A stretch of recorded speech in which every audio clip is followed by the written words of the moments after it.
Hi friends, welcome to our channel Soumya lifestyle. இப்போ தான் நம்ம வீடியோ ஃபஸ்ட் டைம் பார்க்குறீங்கன்னா மறக்காமல் சப்ஸ்கிரைப் பண்ணிவிட்டு பாருங்கள். இன்றைக்கி என்னோடய ஈவினிங் டு நைட்டு உள்ள மினி விலாக் தான் பார்க்க போகிறீங்க. நம்ம இன்றைக்கி டியூஸ்டேங்க, அதனால் விளக்கெல்லாம் பருத்தி சாமியெல்லாம் கும்பிட்டு முடிச்சாச்சு. அம்மா டீ போட்டு வந்தாங்க, பொறுமையாக உட்காந்து அந்த டீ குடிச்சிட்டு வந்தோம். இன்றைக்கெலாம் பார்த்திங்கன்னா செம்ம காற்று மழைங்க, அதனால் வீடியோவே சரியாக அவ்வளோக்கு கவர் பண்ணியிருக்க மாட்டேன். மழைனால கரண்ட்டும் பவர் கட் ஆயிடுச்சு.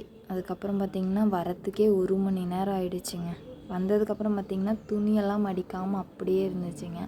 எல்லாத்தையும் பொறுமையாக மடித்து எடுத்து வச்சாச்சு. அம்மாவே டின்னர் பண்ணிட்டாங்க. நான் போயிட்டு தோசை மட்டும் சுட்டு சாப்பிட்டு தூங்க போயாச்சுங்க. நீங்கள் இப்போ தான் நம்ம வீடியோவை ஃபஸ்ட் டைம் பார்க்குறீங்கன்னா மறக்காமல் சப்ஸ்கிரைப் பண்ணுங்கள், லைக் பண்ணுங்கள், பக்கத்தில் இருக்க பெல் ஐக்கானை கிளிக் பண்ணுங்கள். நெக்ஸ்ட்டு வீடியோவில்